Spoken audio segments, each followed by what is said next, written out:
इस वक्त हमारे साथ हैं वशिष्ठ बाबू, वशिष्ठ नारायण सिंह। दादा ये बताइए कि आप लोगों को उम्मीद के मुताबिक सीटें मिल रही हैं क्या? जो रुझान आ रहे हैं, क्योंकि 126, 128 आपको बताया जा रहा है, 103 के आसपास आरजेडी का आंकड़ा चल रहा है। देखिए, हम लोगों को तो कुछ और बेहतर उम्मीद थी, लेकिन जिस ढंग से विपक्षी दलों ने चुनाव प्रचार किया उसमें मर्यादा नाम की कोई चीज नहीं थी। और उन लोगों ने अपना आकलन रखा था समीकरण पर, उन लोगों ने आंकड़ा रखा था कि भीड़ पर।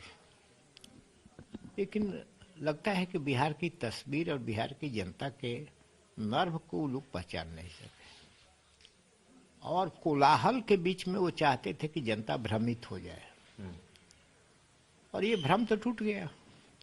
अब हम लोग शुरू से कहते थे कि इनके पास न एजेंडा है, न इनके पास कार्यक्रम है, न इनके पास कोई विजन है। हवाई घोषणाओं से जनता विचलित नहीं होती। लेकिन अभी 20% ही वोट गिने गए हैं, अभी 80% गिने जाने हैं। आपको लगता है कि कोई ट्रेंड चेंज हो सकता है इसका? हमको नहीं लगता। ट्रेंड देखिए, काफी सीटों पर ट्रेंड चल रहा है, कुछ 10-5 सीटों पर फर्क पड़ सकता है। तो 10-5 सीटों पर ऐसे कैसे सकते हैं कि एक तरफ हो जा सकता है? ट्रेंड का मतलब यही है कि एक आने तक माइनर चेंजेज उसमें हो सकता है, मेजर चेंजेज नहीं हो। लेकिन एक बात बताइए, बीजेपी सबसे बड़ी पार्टी के तौर पर इस वक्त दिखाई दे रही है सारे गठबंधन में। कोई बात नहीं है इसमें। हम लोग पार्टनर हैं, एक साथ चुनाव लड़े हैं।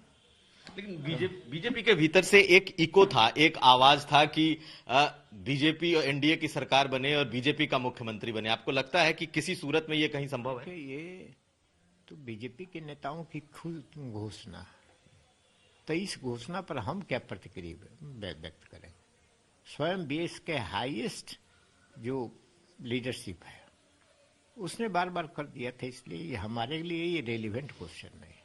एक सवाल और बनता है, ये बताइए कि जितने बड़े समाजवादी, बड़े बड़े जो पुराने नेता हैं, सब इस बात को अभी भी कह रहे थे कि तेजस्वी का बड़ा कद, तेजस्वी बहुत अच्छा इस बार परफॉर्म कर रहे हैं और सरकार बनाने जा रहे हैं। यहां तक कि सर्वे रिपोर्ट में भी बहुत अच्छा उनके लिए आ रहा था।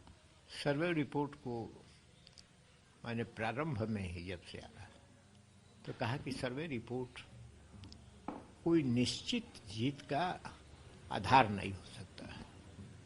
अब बिहार तो सर्वे रिपोर्ट को जल्दी मानता नहीं है। 2015 में भी यही चल रहा था, देख लीजिए, रिकॉर्ड देख लीजिए। और हमारा जो कहना था, आज भी मैं वही कह रहा हूं, सर्वे रिपोर्ट कितने लोगों का सैंपल इकट्ठा करता है?